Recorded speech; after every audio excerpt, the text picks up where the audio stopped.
So I recently read an article by Mark Anderson of Anderson Horowitz about how America doesn't build anymore. And I think this has been exposed by the coronavirus pandemic, where America as a country lacked a lot of equipment and lacked a lot of medical essentials that were important for combating coronavirus and for helping the patients that suffer from coronavirus. And America just wasn't making that stuff anymore and wasn't making enough masks and medical equipment for Americans suffering from not just coronavirus, but from other diseases that require similar equipment and medical supplies. That is why we import so much from overseas, because other countries manufacture a lot more relative to us, and that's why we have to buy from them. So I think this article really made me think, because even though America is the biggest economy in the world and a very powerful economy, we as an economy are very focused on finance and software rather than hardware and industry. And we're not really building much stuff physically. And yes, you can make a lot of money from finance and from software, but if you're not making physical stuff, then you rely on other countries to make them for you. And that makes America vulnerable.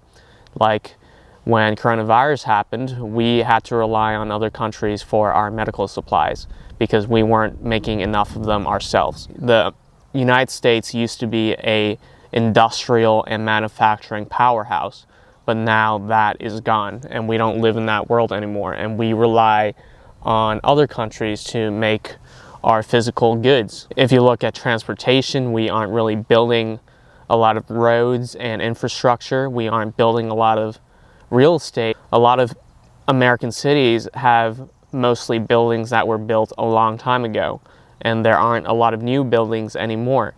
So I travel a lot, and when I travel to Asia, it's completely different. You actually feel like you live in the 21st century because the buildings and cities are so modern, whereas in America, a lot of the architecture and buildings are from a while back. And I think a major cause for this is that around the middle of the 20th century, or towards the latter part of the 20th century, a lot of American companies try to increase their profits by streamlining. And what I mean by that is they try to increase their profits by cutting their costs and offshoring. And that reduction in costs will increase your profits, because you don't have to increase your revenue if you're cutting your costs to increase your profits. And that made a lot of American companies more profitable. On the flip side, that also made the American economy less powerful in terms of having the same industrial and manufacturing capacity it used to have.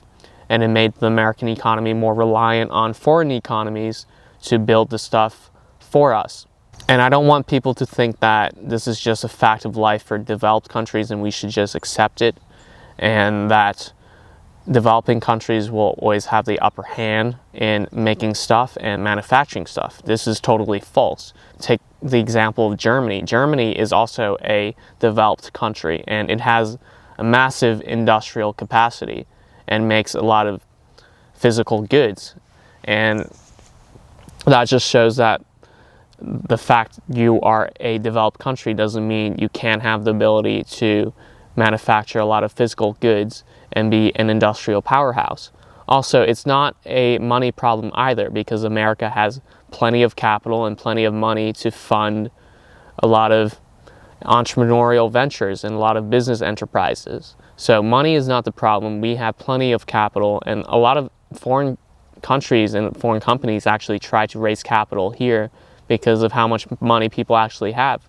I think the problem is the desire, and actually the lack of desire that people have in making physical products anymore, because of the over-financialization of the economy and with the focus on software in terms of technology. And hopefully this changes, because if it doesn't, then the American economy will rely on foreign economies to make the stuff for us. and that puts America in a vulnerable position. It also creates more value for people's lives when American businesses actually make physical stuff instead of just trading stocks and just buying and selling stuff and making money from financial engineering. I'm not saying that's wrong, and it's a good thing if you're making a lot of money from that. Congrats to you, but I think you can add a lot more value if you use the money you make to actually create physical products for Americans and for the rest of the world. So I think and I hope that the state of the American economy shifts more towards a manufacturing capacity, and recently there's been good news with that. Because of automation and robotics, people don't need cheap labor to manufacture a lot of stuff. People have robots and have automated technologies to manufacture stuff, and America has an advantage in this because we have cheap land and we also have very advanced technologies that companies can access to improve their manufacturing ability. So this can be a game changer, and if you just look at Tesla as an example, they are making stuff in America, and if more companies follow Tesla's example, America can return to becoming an industrial powerhouse, and that would be good for the country and good for a lot of enterprising people in this country who want to take advantage of this opportunity. Because I personally think that the finance industry and the software industry that people call tech, but is just mostly focused on software, is oversaturated, and you can make a big profit with focusing on making physical stuff because you don't have a lot of competition in America. So I hope this video gave you some ideas and enlightened you. Thank you for watching. Like, comment, and subscribe, and hit the bell notification so you get notified when new videos come out.